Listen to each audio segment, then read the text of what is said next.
Hi, friends. Welcome to Productive Joy, the recap. What a fun week this was. So, we had two fabulous guests. The first one was Dr. Jaime Raygoza, and the second was Michelle Dickinson. And both had fascinating stories. And interestingly enough, both talked about our mental wellness and our ability to control our controllables and figure out how to be resilient and take care of ourselves. So I'm going to start with Dr. Heine. He was fun. He has a company called Rainbow Career Coaching, and he is out of California. And what I appreciated most about him, he is a career and stress coach, but he does that through laughter yoga. So I learned that even a fake laugh can have the same hormonal releases in your brain as a real laugh. So even if you ha ha funny, your brain doesn't know the difference. So obviously you have to do a little more than just a ha ha. But if you are truly laughing, or even if you're fake laughing, you are releasing hormones in your brain that lower your stress levels and increase serotonin, which is a good thing. So how fun to think about bringing laughter into your space. Obviously, my tagline is make work fun so people don't quit. That it was the impetus for productive joy. And so as I'm talking to Dr. Jaime, I was like, if ever there was a combination that makes sense, it's you and me, buddy.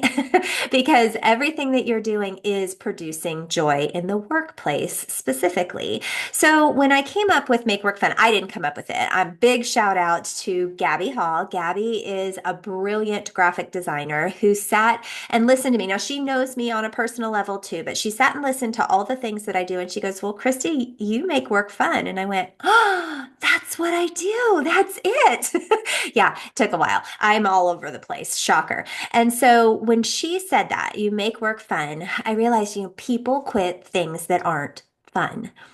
Why do we feel like work and fun have to be mutually exclusive? They don't. But we do that, right? Like we say, oh, this is very serious. And it is. I am not diminishing the seriousness of the amazing things that you're doing. If you're a surgeon, yes, I need you to be on point and serious. And I need you to enjoy what you do because if you don't, you're not there present. You are not mentally present for my surgery. Not okay. If you hate the nurses, if you hate the help staff, if you don't like the environment, it's not going to go well for me. As your patient, I want you to have fun at work. Same is true. I'm a lawyer and I have to do very serious defense lawyery things. Okay, that's great. And if you aren't enjoying what you're doing, if it does not bring you joy, then you're not going to do your best work for me. So if we don't make work fun, people quit. But fun, I've told you before, you're going to hear it again. Fun means three things. Fun means people feel valued and appreciated. Fun means people have a voice and they're allowed to use it. And fun means people are able to leverage their talents for the greater good. What does that mean? Valued and appreciated means you say thank you. You let people know that you see them and that you appreciate the hard work that they're doing. And the having a voice and being allowed to use it, you ask. And then you use what they tell you to change practice instead of doing it the way you've always done it or the way you think you should do it, even though you're not the one doing that work. And then the last one, super important as well. You've got to leverage people's talents. Put people in the right seats on the bus. It is not fun to be told that you have to do spreadsheets all day long when you are the front person who really likes people, right? But it is fun if that's your personality. So both are right. You just have to get the right people doing the right things at the right times. So what I appreciated about Dr. Jaime is the reminder that it's okay to have fun at work. It's okay to laugh. As a matter of fact, it's super, super important.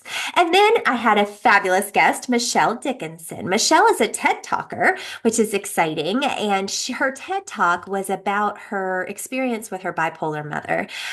It was obviously a traumatic experience, a tough one. But what it led her to realize was a whole lot about resilience. And she has since written a memoir that took you deeper into the story called Breaking Into My Life. And in both instances, her story is one of triumph, of success, of resilience. And so now she helps people and organizations find their own resilience and figure out two things. Well, actually, she said that the exercise involves two things. We are what we repeatedly think, and we are what we repeatedly do.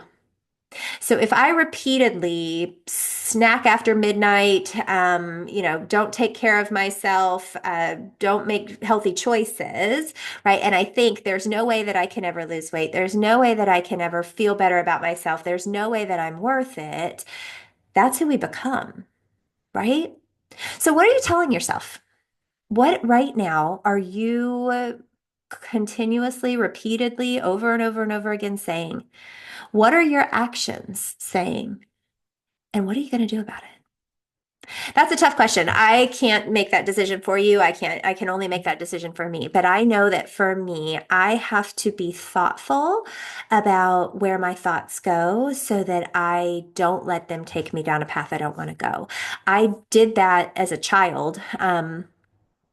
And discovered it as a late teen, early 20s person that I have to control my thoughts. I have to look for the good for me to be okay. And I can only really control me, right? I can influence everybody else, but I can only control me. So some people see that as a little Pollyanna-ish, and maybe you do too, and that's okay. Because I genuinely see things that way. And just like you might genuinely see things differently, that's what makes us gifts, right? Gifts with a T, not gifts, GIFs. That's a different thing altogether. Gifts to one another. We are indeed exactly who we're supposed to be. And so that's what I was reminded of this week. And that's what I want to remind you of this week is that you are exactly who you're supposed to be.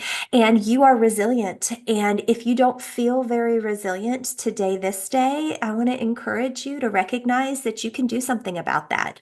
What are you ruminating on? What are you thinking over and over and over again? What can you choose to think about instead? Because if what you're thinking about over and over isn't getting you the results that you want, why are you still thinking it? I don't know. Can't answer that for you. Wish I could, but I can't. And so I want to encourage you to look deeper. Why productive joy? Why is this something that I think we need more of in our lives? Because productive joy means that you are taking into account the things that you can control, which is yourself, and that's about it. And you are choosing to see it differently. You're choosing to look for the good. It doesn't mean that the bad goes away. It just means the bad is no longer what's in focus, right? So if you think about a photographer when they take a picture and they focus on what's in front and the back is blurry or vice versa, that is what I'm talking about here as a focal point. What's your focal point? Is your focal point good things or bad things? And if it's bad things, then that's what's clear.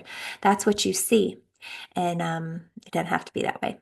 Okay, so today is Saturday, if you're listening when this comes out, and I am hopeful that you are finding some productive joy in your weekend. But if not, if you're listening during the week or you're listening whenever, I just want to encourage you that you have a whole lot more power than you realize, and that you can create some productive joy too. So if you need any help with that, please reach out to me. You can find me on all the socials. Just look up Productive Joy or aimwithus.com. That's where you can find lots more information about what I do and what I can help you do, because this podcast's sole purpose is for you to be able to grab nuggets of wisdom that you can use right away so that you can figure out a way to turn fun into action.